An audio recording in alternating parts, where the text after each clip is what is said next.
We are joined by Jasbir Singh Gujral, who's the MD at Syrma SGS. A very good morning to you, Mr. Gujral. Thank you so much for joining us on ET Now. And let's talk about the industry in particular. The Indian EMS industry is estimated to grow at approximately over 35% CAGR. If you could tell us, what is the growth rate that we can expect from the company over the next couple of years, given that we've spoken about what industry is expecting?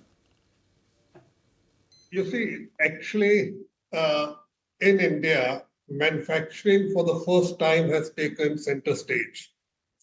And in manufacturing, electronics takes the cake or it's at the head of the table. We expect this current growth to continue for at least several years, 3 to 4 years, 5 years from now. The rate of growth may vary 5% here and there, but it's not going to be below 25. It's going to be north of 25 only. And we expect that the short-term growth is being driven by the domestic demand, the made in India, the import substitution. And as the Indian companies integrate with the global supply chain, the long-term growth will be fueled by global demand coming into India, the servicing of the global demand from India. So the short term, it's the Indian demand plus the normal growth which is there in the exports for the companies which are catering to the export markets. And long term, I think the companies who can integrate with the global supply chains, they stand a good chance to continue this high trajectory growth level.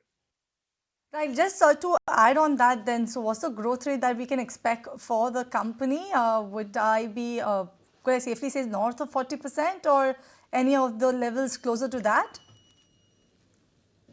I think, yes, it should be around that percentage. We have grown for 3 years, consecutive years, we have grown upwards of 45%.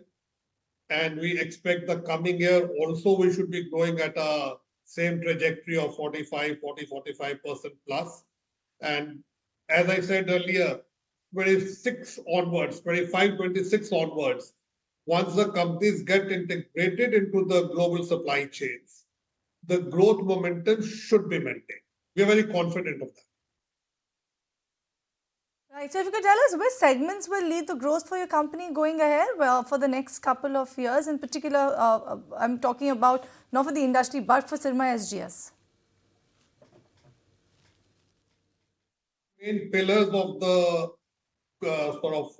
growth story of the company thus far have been automotive, which is both combustion and EV, industrial, and consumer.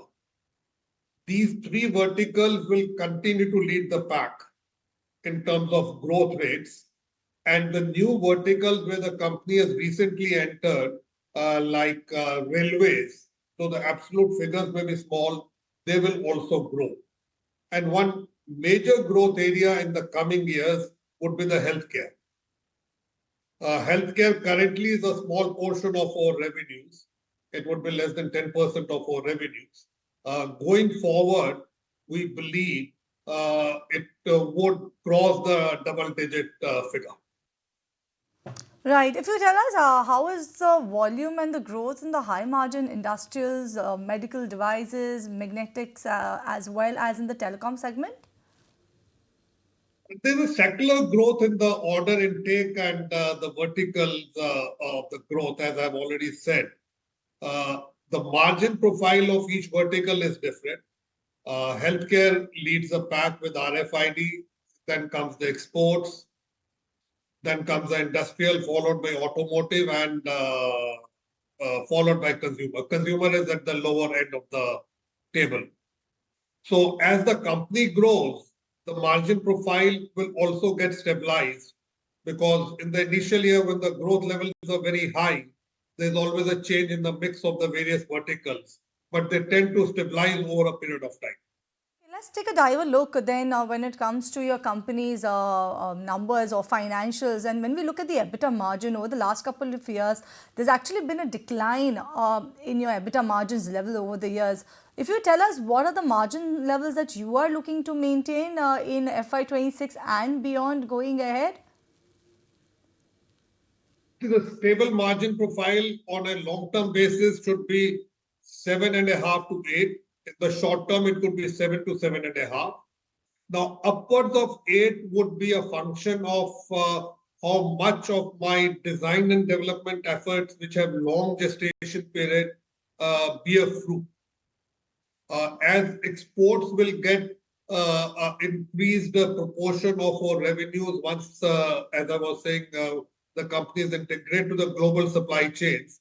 The margin profile should be on a conservative basis. We should say that 7.5 to 8%, around that time, between 7 and 8% should be sustainable with these high growth rates. What we monitor is what is the margin profile in each vertical, and each vertical has its own margin profile.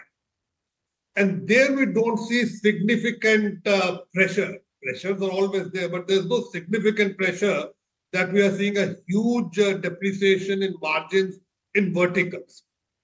So if the vertical margins are intact, the overall margins are a play on the composition of the sort of pie. All right, then we wish you all the very best for that, Mr. Gujral, and also for the time to come ahead for Syrma SGS. Thank you so much for speaking to ET now to talk about or setting the context what's happening in the industry as well as for your company. Thank you so much once again for joining us on this leg